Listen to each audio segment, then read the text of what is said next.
திட்டம் மற்றும் இந்த பயிற்சி பட்டறையானது தற்பொழுது அக்கட்சியின் பொதுச் செயலாளர் ஆனந்த் தலைமையில் பனையூர் அலுவலகத்தில் காலை முதல் தொடங்கி நடைபெற்று வருகிறது. சமீபத்தில் விஜய் தலைமையில் செயற்குழு கூட்டம் நடைபெற்றிருந்த நிலையில் விஜயின் பயண திட்டங்கள் குறித்த அறிவிப்பு அதில் வெளியிடப்பட்டிருந்தது. இந்நிலையில்தான் இந்த உடனடி மாவட்ட செயலாளர் ஆலோசனை கூட்டமானது ஏற்பாடு செய்யப்பட்டிருக்கிறது. குறிப்பாக 2 கோடி உறுப்பினர் சேர்க்கை இலக்கு என்ற இலக்கு வைத்துள்ள நிலையில் அது தொடர்பாக மாவட்ட செயலாளர்களுடன் ஆலோசனையானது மேற்கொள்ளப்படுகிறது. எவ்வாறு அந்த இலக்கை அடைய போகிறோம் என்பது குறித்து மாவட்ட செயலாளர்கள் மற்றும் தகவல் தொழில்நுட்ப அணியினருக்கு இந்த பயிற்சியானது கொடுக்கப்படுகிறது.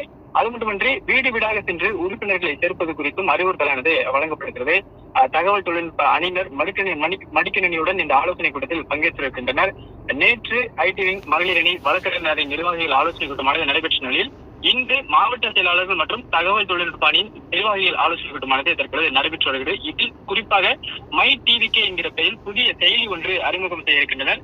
இந்த செயலியின் பயன்பாடுகள் குறித்து அந்த மாவட்ட செயலாளர்களுக்கும் தகவல் தொழில்நுட்ப அணியினருக்கும் விளக்கமானது அளிக்கப்படுகிறது. இந்த செயலியை எவ்வாறு பயன்படுத்துவது, செயலியின் பயன்பாடுகள் என்னென்னவென்று அவர்களுக்கு பயிற்சியானது இந்த பயிற்சி பட்டறையில் வழங்கப்பட்டு வருகிறது.